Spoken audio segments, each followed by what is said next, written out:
Just real quick, I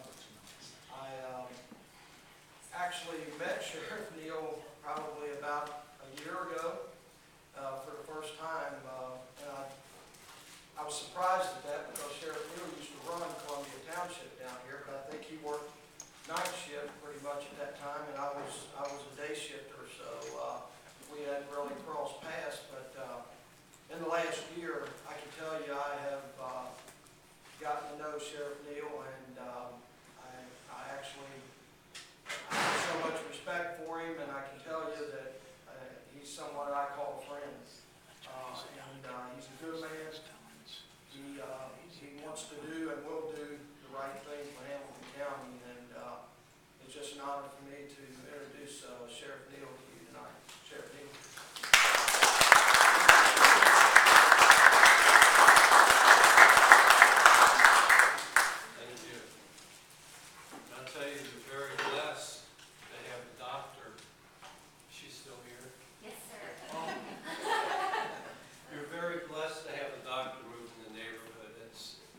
Especially for those of us as we get older, having the convenience of having the quality services, because I've just gone through the eye exams myself, and to have your services so close is important, and I am honored to be in the presence of a future Eagle Scout. You can count Eagle Scouts like you can fingers on your hand. There's only very few of them. It's a true honor to be in that, to be an Eagle Scout. And I've been to their, I've been across the, in the next county at their camps, and the fire pits that they use, you said primitive, right? Yeah. They're awesome. They're awesome. But that's how it was. And their quality, they're done right, and it's just when you're there at a fire, it's like, this is how it used to be. You know, they cooked on them, they warmed with them, they danced around them. It's a neat experience, and thank you for what you're doing for Hamilton County. The last time I was here in Mariemont, it was because a Mariemont lieutenant and a sheriff's deputy was decorated heroes for swimming in the Little Miami without their bathing suits on. And that's the thing they had to do. Without the bathing suits on. But no, seriously, they're true heroes going in the swollen river to save lives. And I mean that in a plural sense, because there was multiple people in the water that were trapped and in serious trouble. And there was a fatal drowning out of that. But there was also a life and lives saved too as a result of their actions. But my first time here in Mariemont was, the chief was right. You know, before I became sheriff, I was a deputy sheriff for just over 30 years. And I got my start in patrol, because we all start in the jail, in the sheriff's department. We all start in the jail, except for Mike, of course. He's starting in administration, but most of us start in the jail. And I worked 6 years, 4 of them at the old workhouse before they tore it down. And like the primitive fire, that was a primitive jail. It was built during the Civil War. A neat facility. It was truly a jail. But I worked there 4 years, and then when the Justice Center opened in '85, I worked there 2 years, and then I transferred out to Sheriff's Patrol, and my first assignment was Columbia Township, 1987. And you're right, Chief, I worked night shift. But the neat thing, I learned how to police there. That's where, what I'm doing today is cause and effect. It's from the way we did things back then, and it works. And what I mean by that is, I was in Columbia Township. There was a police officer in Mariemont, a police officer in Fairfax, a police officer in Terrace Park, a police officer in Milford. And you know what? When something happened, you backed one another up, because there was just one of them. And you know what? It works. Working together works. So as sheriff, I'm going back to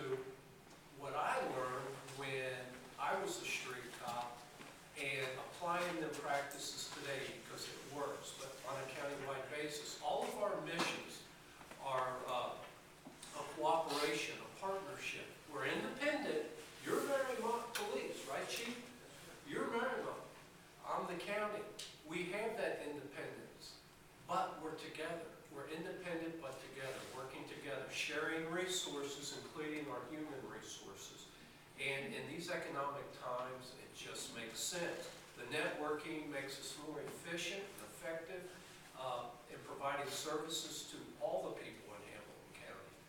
And I see the results, and I can tell you, Chief can tell you about them, but we see them every day. We're doing our job better now. A few months ago, I partnered with the U.S. Marshals because it's incumbent upon the sheriff to verify the residency of sex offenders. You know, we have 1,300 registered sex offenders in Hamilton County, and I only have 3 deputies assigned to verify the whereabouts of the sex offenders. And with that being said, I partnered with the U.S. Marshals and also with the City of Cincinnati and Ohio State Adult Parole Authority, and we created 22 two-person teams, and in a 5-day period went out and verified 1,100 out of the 1,300 sex offenders, the largest mission of its kind in the state of Ohio, and it culminated into the arrest of a serial rapist whose victim started at the age of 12, and usually we're talking upper teens, so he was a child predator. And we made that arrest from cases going back to 95 to the current.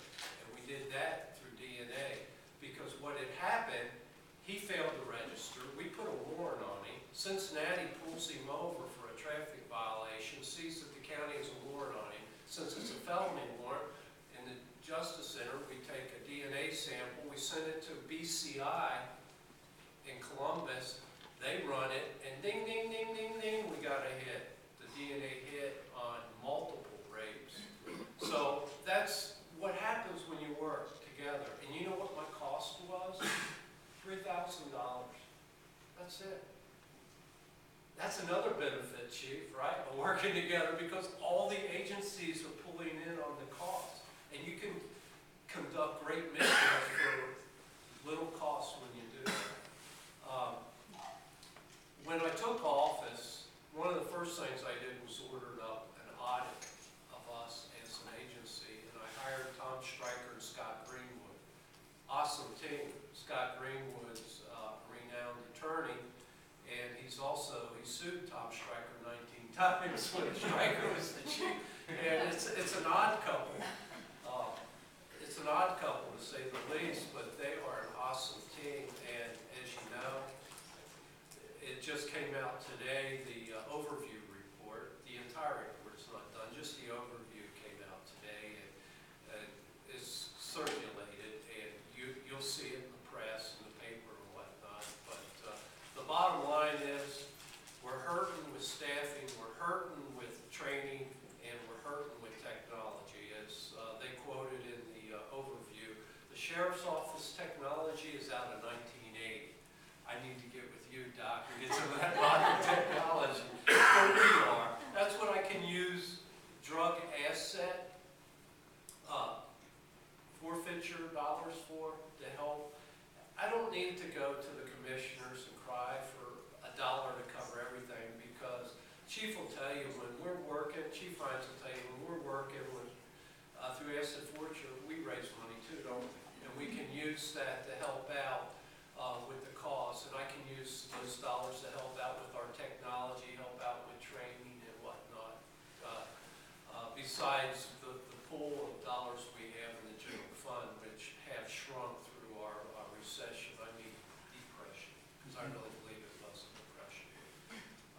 So with that said, the audit is moving forward. Now recommendations are going to be coming forward, and not only do I hear recommendations from Scott Greenwood and Tom Stryker, but if Chief Hines or anybody would have a recommendation, we're all ears, aren't we, Mike?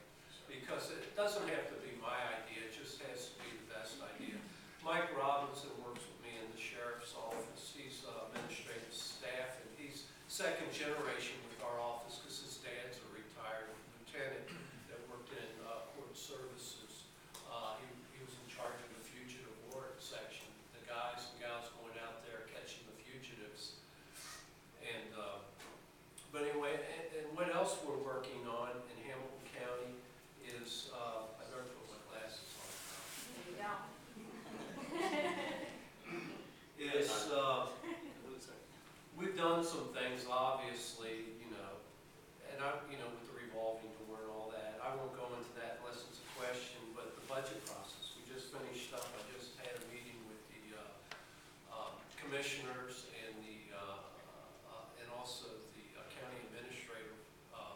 pleading for more dollars in our budget. And the results are, there's still not a lot of dollars out there, but the forecast is for all the men and women working in county government, it doesn't look like there's going to be any layoffs this year. So that's good, because we got to the point where we cut the fat, we cut meat down. If there's any more cuts, we'll be cutting bone. And but I'm still looking for more efficient and effective ways. And I think through technology, Doc, like in your work and our work, the technology, in the future, I might not need as many civilian employees with the technology that's there. But that doesn't mean we would lay those people off. It's just through attrition, if you can do more with less. So as people retire stuff, you just don't backfill it. Because with the technology, you can also repurpose people where you are short. So if I have a civilian employee and that position's not needed, they would be moved somewhere else in the sheriff's office where positions need to be filled. So that's called repurposing. So we're working on that. And before, I don't want to waste your all time. I can sit here and talk about what we've done, what we plan on doing, but I want to make sure when I leave here that you have the information from me that you want. So I will open it up to questions. I think that's more appropriate. If there's anything that... Yeah, one of the things that we're blessed with, we have because of a pretty staunch and fiscally demanding council, and we kept our prices down, our costs down, so we have a fairly good economic base. So we're not in the point where we need to go out for other services like sheriff, and we were really blessed by having one of the best police forces in the city, and the fact that we know our police by name. We don't want to give that up, because that's one of the things that makes it special for Mariemont. One of the things I know, a lot of villages that are strapped who don't have the money are looking at consolidation, and I like the idea of what you're talking about, and is going out and reaching out to us to see how we can combine our resources without having to consolidate. Right. And I think that's going to be really very, very important going forward. And you might want to elaborate maybe a little bit on how that is going, or what does that look like? That's the way to do it, because here's my feeling on it. I'm second generation law enforcement. My father was a Cincinnati police officer. And I love the fact that Hamilton County is diverse. We have all these communities, 49 of them in Hamilton County, providing services to the people that live within each community. My feeling on the matter, and I believe, and I'm going to speak for the chief, but if I'm wrong, correct me. Well, the mayor's here too, he can back him up. My feeling is that I feel that we as police departments, police agencies, fire agencies are bound to provide the basic services to our community. The community embraces their law enforcement, they embrace their police. Where we can come together in partnerships is with special needs, special operations like SWAT teams and dive teams, where we pull the best of the best county-wide to make up these SWAT team and dive teams. You can have members on the SWAT teams from Mariemont, from the Sheriff's Department, from Terrace Park, from Blue Ash, from Montgomery. What you're doing, you're looking, see, I'm a bomb technician. I was the bomb squad commander for the Sheriff's Department, and I'm still a bomb technician. I'm going back down to Redstone to be recertified in that craft. So you have a sheriff that can still render safe for hazardous devices. And the point of it is, with your special operations, that's where we come together to form our partnerships. When it comes to answering calls for service, Chief Hines and Mariemont should be answering calls for service in Mariemont. In Columbia Township, the sheriff will answer calls for service. But if any neighborhood or any community gets overwhelmed, we can partner to help one another out. Like if you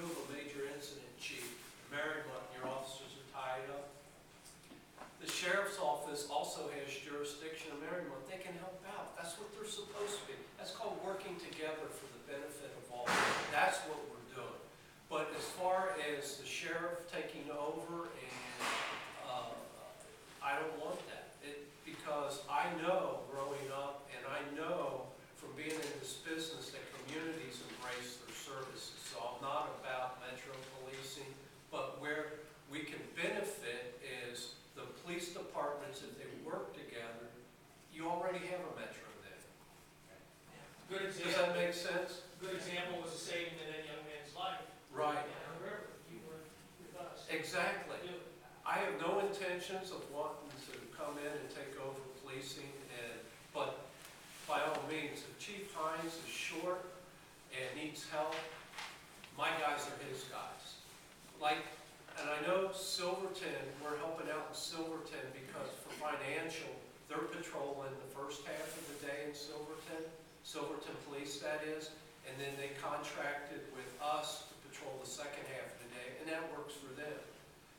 But something else that works is just merely, no matter how thin you get in numbers, is working together with other agencies.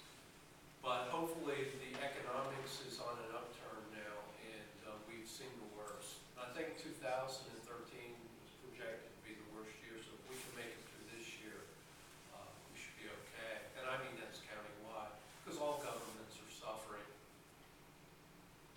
Yes, sir. A few years ago, you had a partnership with the city, like, with Ryan and different things like that. Are you still doing that? No. No, that's gone. Okay. What I am going to do in downtown, we have what we call a county campus in downtown. That means county properties in town, including the stadiums, the Banks project, that's all county property. But it's in the city of Cincinnati. There's a park down there, Schmale Park, did I pronounce it right?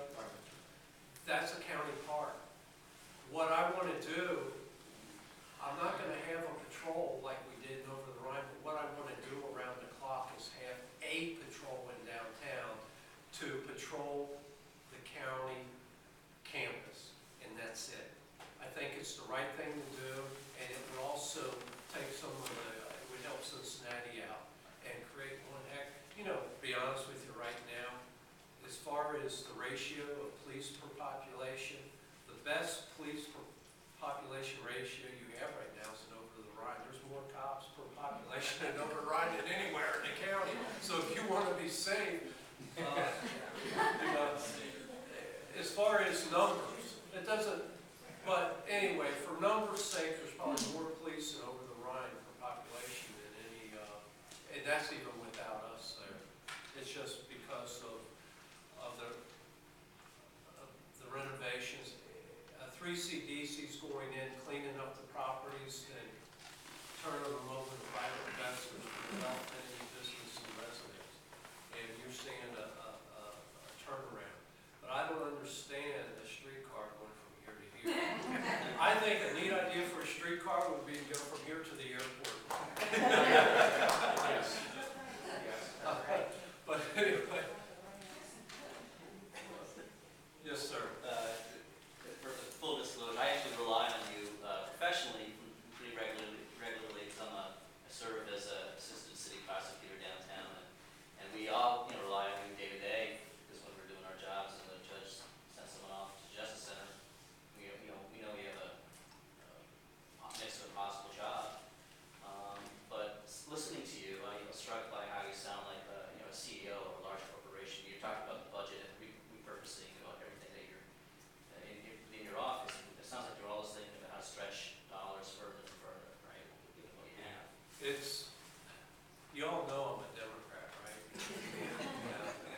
experience with unions in public service, not the private sector, but public service, they're highly needed.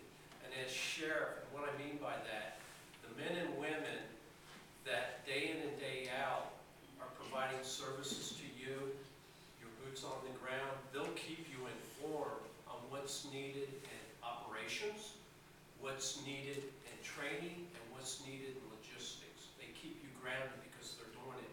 The chief and I, when we go up to the ranks, there's a disconnect with answering calls for services, isn't there, chief? Because we're administrators now. And you lose that. So you count on the people that work under you to keep you grounded. And I have a firm belief in unions. So when Shannon Jones wrote that legislation up, that's issue 5, to bust up the unions, that hurt a lot of police and fire and school teachers. And because of that, there's a lot of Republican firefighters, teachers, and police officers that are now Democrats today, all because of that issue. That's how profound it was. And, there were some good points with the issue, but to bust up the unions, when we in public service embrace them and need them, because they help us out, because they help keep us safe in doing our mission. Because without them, the equipment we would be using and stuff like that would probably be much more inferior. I don't know, did I nail it, Chief? But, I'm a politician now, obviously because I'm sheriff, it's an elected position, but I want you all to know this. Politics aside, I'm running this agency as a police professional, not as a politician, because I'm not good at being a politician, because I never, I've been a public servant, right? That's what I know, being a public servant. But you have to get into politics for public office. But I'm proud to be a Democrat. I know if my father-in-law was still alive, he'd be proud of me, because he was a Democrat his entire life. Even when I was still registered as Republican, he was the union president of Newport Steel in Wilder, Kentucky for 25 years. And I have a lot of connections over Northern Kentucky too, Doctor.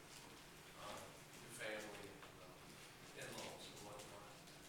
But that's who I am, and it's not going to change. I was raised in the police subculture. I'm a sheriff, but more importantly, I'm a police officer, and I'm just trying to do the best at providing the best service to all of you. And it doesn't matter if you're Tea Party, if you're a Democrat, or if you're Republican, you're all entitled to the same services from the sheriff of Hamilton County. Politics has nothing to do. I think, Mike, you're a Republican, aren't you? And you're on the sheriff's staff. So I don't get into that. I'm looking for the best people to do the job in Hamilton County. And I know I partnered up with one of the best chiefs in all of Hamilton County in Chief Hines. You are so blessed to have some of the best police chiefs in all of Hamilton County right down here in this valley. Between Hines and Simon, most definitely. By the way, I live on US 50, right off of US 52, but on the west side of town. So that's what we have in common. We love US 50. And I'm a west sider.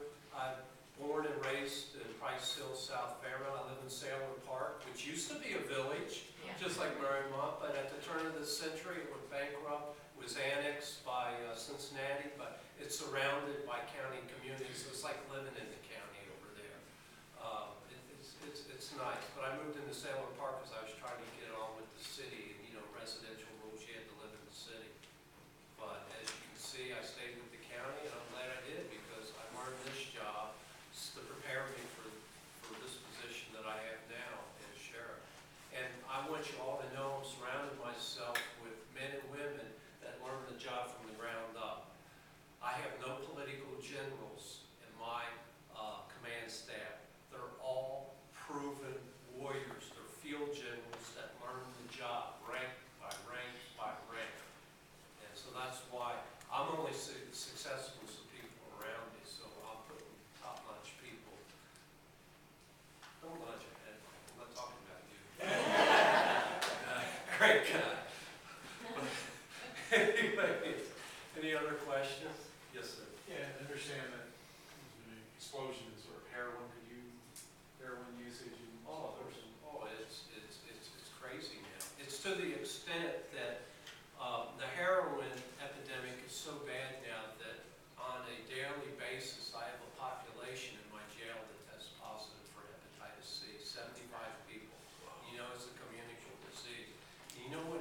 on the rise?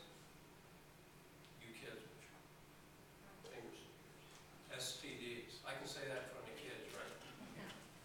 Okay. Sexual transmitted disease, and not through unprotected sex.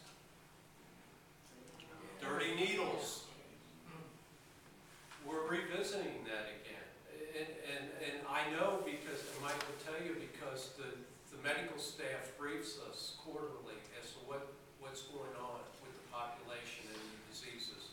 So the dirty needles, so months ago when I was talking about needle exchange, I was thinking, and it's hard for a cop to talk about needle exchange, but you gotta look at what the intent is. If it's, the intent is you finding the dirty needle and turning it in, if you want a clean needle, we'll give it to you. But if you're just merely turning it in, you're turning it in. But it's better that they get turned in instead of being found by kids and pricks happen that's gonna cause diseases like hepatitis C to be spread. So a lot of times when I make a decision, I'm thinking of public health in general and not so much as a cop of what's the right thing to do for all the people in Hamilton County for our public health. There's a lot of needles that are also in the parks and stuff that are dirty and dangerous, and in the streets because heroin, it's not just in Cincinnati, it's in Mariemont, it's everywhere. Drugs are everywhere. They used to be legal in this country at one time, drugs. Coke used to really have coke in it. Sheriff, I want to thank you. Last year you gave us nonviolent inmates to help us with our leaf cleanup. And as mayor, I'm trying to save every dime I can. Even some women came out. They worked harder than men. They do. In the garage, they work hard too. Is that program still available? It is, but we have, what's hard for me to do is find eligible candidates for these details because I don't mean to scare you all, but if you look at my jail today, it looks more like a prison. What I mean by that is the people that are in the jail are in their commitment offenses, what they're arrested for, what they're in that jail for, some very serious stuff. And you can't let those kind of people out. The people that you're talking about are the criminals that are locked up for minor stuff, misdemeanor offenses, that don't, and also on the pre-sentence offenses, don't have a record of violence or any indicators that they're going to be dangerous to others. They're not even in jail. They let them out. Yeah, most of them are getting, they're the ones being diverted to other, like the community service or whatnot. So when you look at the offenders in our jail today, it's like going up to Chillicothe or something. You're looking at the same kind of people. What percentage of the population of the jail are drug users? That's a good question. I would say a very, very, very high percent. And that's something else. If it's just drug users and there's no other crimes associated with them. Now, it's one thing to be a drug user and then be a drug user who did an armed robbery. We're holding you in jail not because you're a drug user, you did the armed robbery. You're a danger to others. But if someone's just locked up because they have a drug addiction or an alcohol addiction, we're not really serving them. They'd be better off in some kind of treatment. Are we doing that? Well, we're trying to get that to happen. But it takes, I don't sentence people to jail, the judges do. But I would hope because of the bed space that I have in the jail that they're only sending me the worst. What would that free up, you think? If they had another place to put the drug users that are non-threatening other than to themselves, would that? I would say they would free up probably enough jail space, and now I can start housing females instead of releasing them or, processing Right. them. And then also some other special needs people like,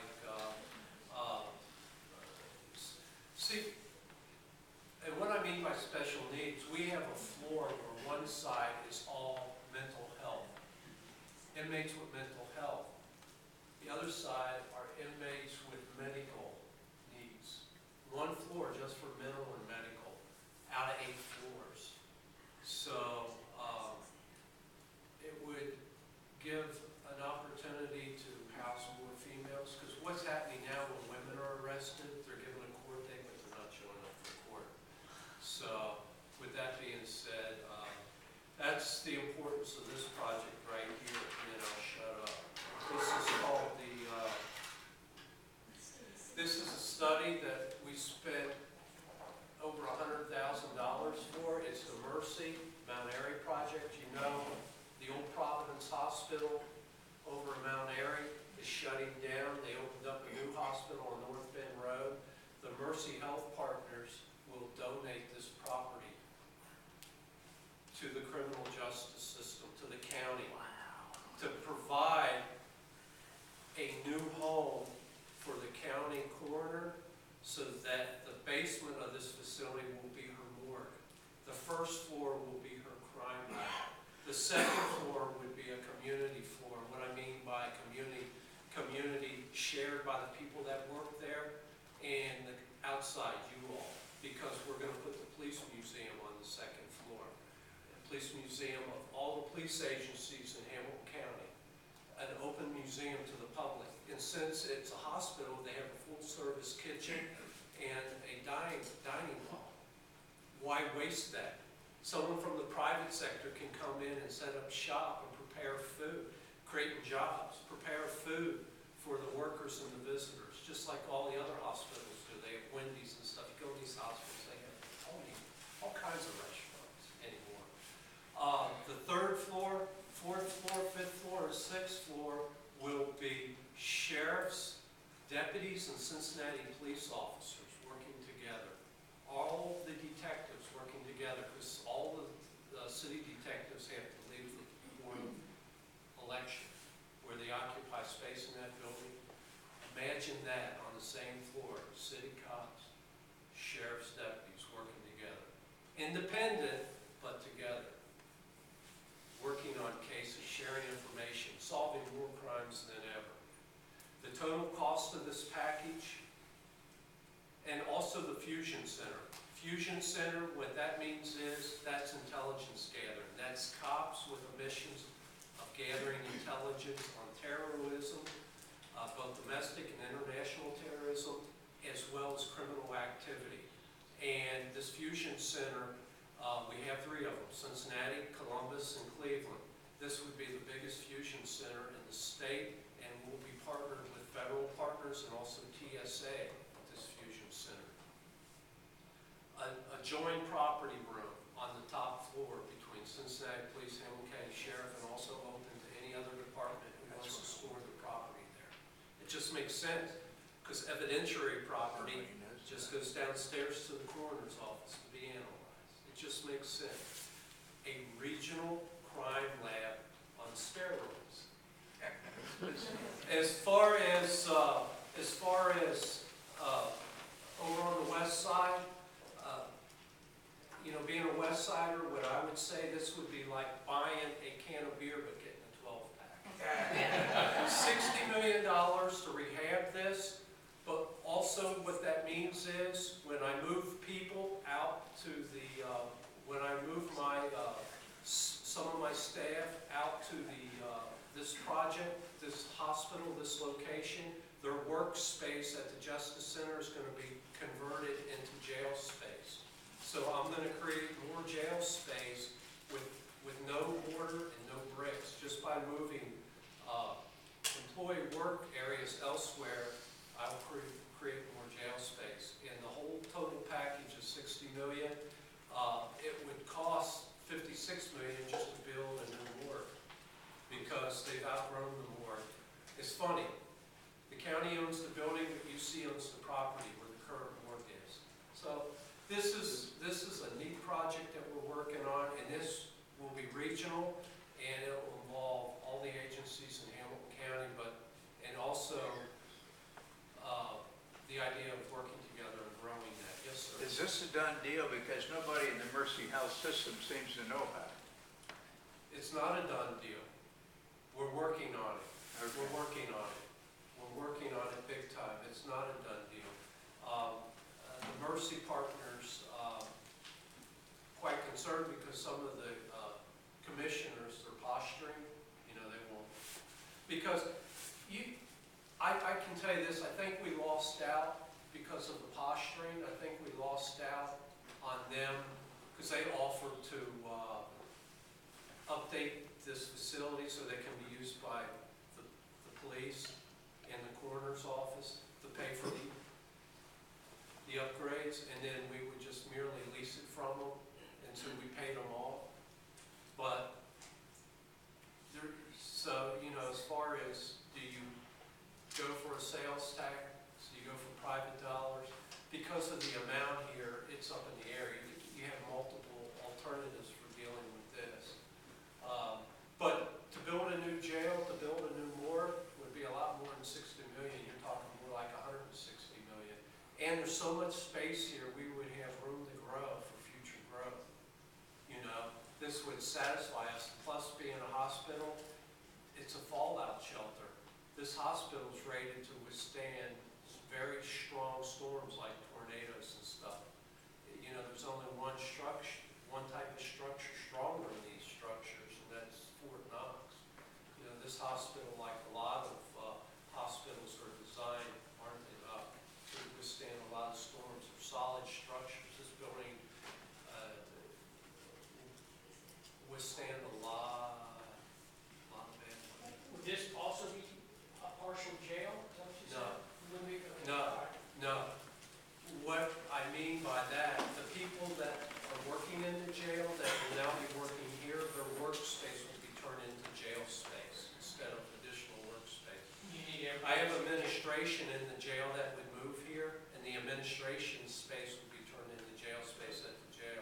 So it's kind of like, it's like buying a loaf of bread and getting a shopping cart full of groceries, one of them kind of things. It's a one-time deal. And if this don't happen, there'll probably be no other opportunity. And then we're back to square one. The morgue is still going to be, the coroner's office is still going to be outdated. She needs more room. She's got to unplug the coffee maker to plug in an analysis machine.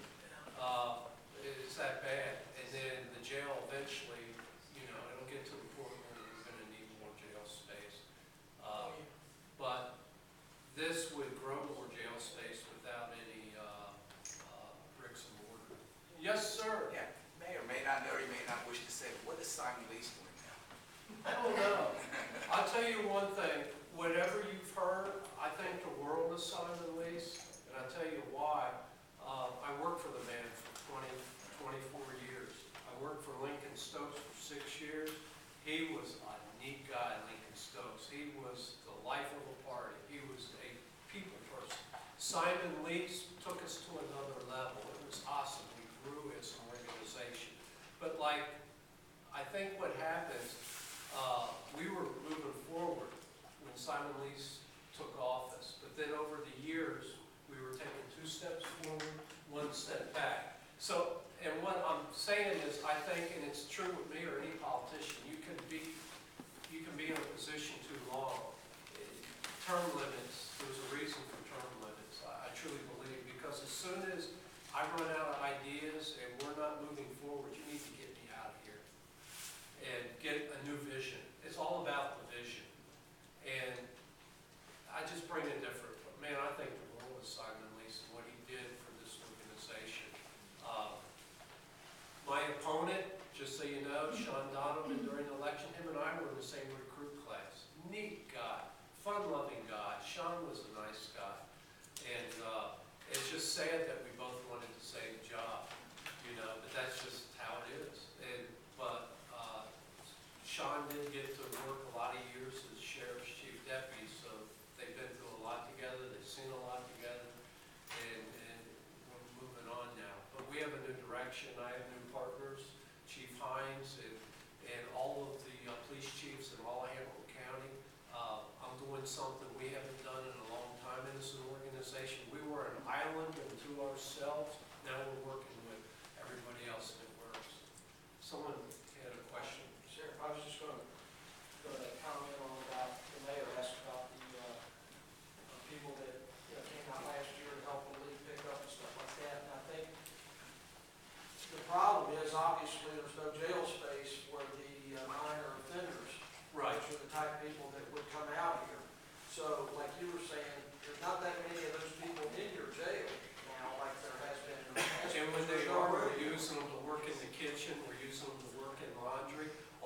something else I forgot. This is important for all of you. And then we're getting ready. We're getting the equipment. We're getting a big truck, and we're getting a big tank on the back of the truck, a pressurized tank, and we're going to go around and obliterate graffiti with it. We're going to get rid of it. Clean up graffiti. Graffiti's a crime, but before we get rid of it, we're going to photograph it because it's evidence in a crime. It's their signature. There's a lot of information in graffiti, but our goal is to clean up graffiti because it's the downfall of the community if you allow graffiti. So we're going to do that. The hospital, like you're saying, I mean, that needs to happen, it really does, and I know I'm gonna be going to a meeting here this next month, right, or is it toward the end of this month? Or is that, I don't know, there's They had nothing a coming up, meeting. I got an email the other day, and I mean, hopefully there will be public support for the sheriff and making that happen, because that's gonna be a huge resource to everybody, and like you said, it's gonna even free up some more jail space so that where people can be housed at the jail instead of out on the street. That's our biggest challenge is the people that we arrest, we take them down, the sheriff has nowhere to put them, and they just about beat us back to our jurisdiction. But we did stop the revolving door for the males. Right. So when Chief and his men arrest the male, we hold them until they see the judge in the morning. But once they see the judge, it's out of our control anyway. The judge can alarm, release on their own recognizance, but at least we're holding them. There's a consequence now, and that word is spreading, that they know that they're not being processed out. And what I mean by that, they're arrested, brought in, they're booked, photographed, fingerprinted, and then they're given a court date saying, be in court at 9 o'clock tomorrow morning. They're not showing up. Right. And it costs a lot of money to clear those capiases because they're not showing up. The judges are issuing capiases because the hands that it touches, they figure it takes like $600 to clear one capias with the people that, all the hands that it touches. So there's costs for everything. That's correct. I mean, we had one tonight that had a cadet work through mayor's court, but obviously you don't have any room for them.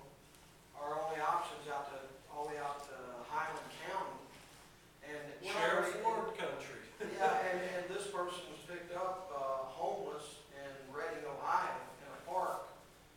We're not ever gonna get our fine money out of them. I sent him out to Highland County, I gotta pay, for him to stay there 5 days or whatever, I'm out, $200-300 for him to stay there. How I long gotta is send my KPS? officer out there. Because you Yeah, have and then a lot another on it on the KPS, KPS. right. It's just I don't know, but the problem is obviously we all know that we need more jail space, but, that's a whole other. But I'm going to reiterate what I said when I first started. You're blessed to have a doctor in your community, and you're blessed to have an Eagle Scout, soon to be Eagle Scout. That's big stuff. Thank you.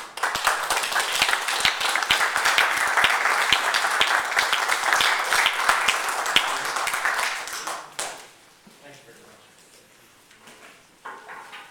Okay, that's everything. Just remember